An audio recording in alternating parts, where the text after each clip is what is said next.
اسلام میں سے ایک اہم ترین رکن ہے اور بندہ مومن کے ذمے ایک بڑا ہی لاجواب فریضہ ہے۔ حج دراصل بہت ساری یادوں میں ڈوب جانے کا نام ہے، اور جب مسافران شوق زائران حرم یہاں گھر سے چلتے ہیں تو ان کے اوپر ایک عجیب وارفتگی اور پیار غالب ہوتا ہے۔ تو جب مکہ المکرمہ میں حاضر ہوں یا مدینہ طیبہ میں تو روح ایسے لگتی ہے جیسے اپنے اصل دیش میں پہنچ چکی ہے۔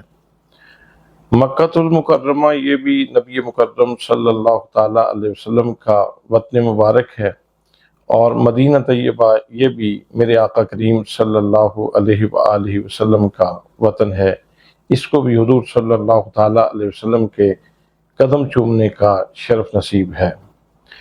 مدینہ طیبہ یہ وہ سرزمین ہے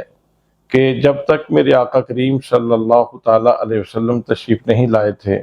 تو اس کو یثرب کہا جاتا تھا۔ یثرب کا معنی ہے بیماریوں کا گھر، لیکن جب حضور صلی اللہ تعالیٰ علیہ وسلم یہاں تشریف لائے تو میرے آقا کریم صلی اللہ تعالیٰ علیہ وسلم کے قدموں کی برکت سے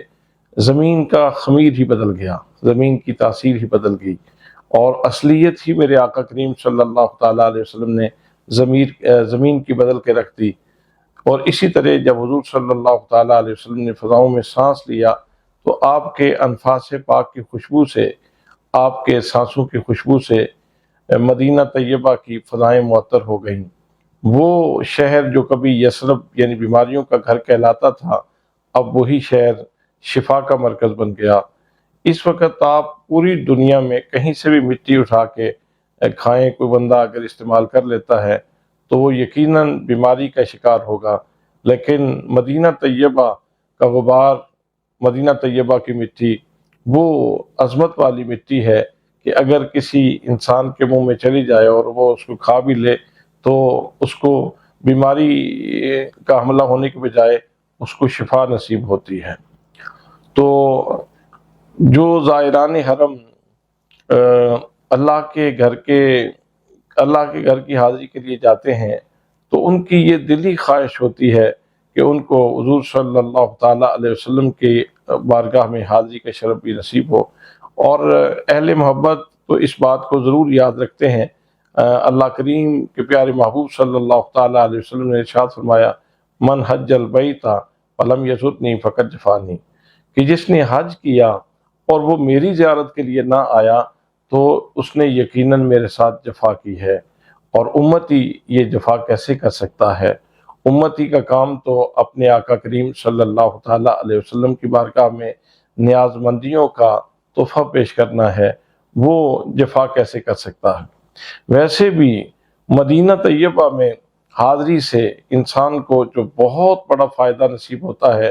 وہ قرآن مقدس میں سورہ النساء کی آیت نمبر 63 میں مذکور ہے۔ اللہ کریم نے ارشاد فرمایا، وَلَوْ أَنَّهُمْ إِذْ ظَلَمُوا أَنفُسَهُمْ جَاءُوكَ فَاسْتَغْفَرُوا اللَّهَ وَاسْتَغْفَرَ لَهُمُ الرَّسُولُ لَوَجَدُوا اللَّهَ تَوَّابًا رَحِيمًا، کہ محبوب صلی اللہ علیہ وسلم آپ اپنے امتیوں سے فرما دیجئے کہ اگر وہ اپنی جانوں پر ظلم کر لیں، زیادتی کر لیں، یہاں یہ نہیں بتایا گیا کہ کتنے ظلم کر لیں، 1 2 4 10 15 کتنے گناہ کر لیں، فرمایا جتنے بھی گناہ کر لیں، وَلَوْ أَنَّهُمْ إِذْ ظَلَمُوا أَنفُسَهُمْ جَاءُوكَ، تو وہ آپ کی خدمت میں حاضر ہو جائیں۔ اور یہاں آ کے کیا کرنا ہے؟ یہاں آ کے فَاسْتَغْفِرُوا اللَّهَ، اللہ کی بارگاہ میں استغفار کرنی ہے، اور اللہ کریم کی بارگاہ میں جب استغفار ہوگی تو کیا معافی ہو جائے گی؟ فرمایا نہیں، ایک گام اور آگے چلنا پڑے گا، وہ یہ ہے کہ فاستغفر لهم الرسول، رسول اکرم صلی اللہ علیہ وآلہ وسلم بھی اپنے امتی کے حق میں سفارش فرما دیں، تو پھر کیا ہوگا؟ لا وجد اللہ، یقیناً وہ اللہ کریم کو پالیں گے، توابا رحیما، تواب بھی پائیں گے اور رحیم بھی پائیں گے۔ یعنی اللہ کریم اپنی شان توابی کا اظہار فرماتے ہوئے بندے کی توبہ قبول فرمانے کا، اور ساتھ ساتھ اپنی رحمتوں سے اس کا دامن بھی مالا مال کر دے گا۔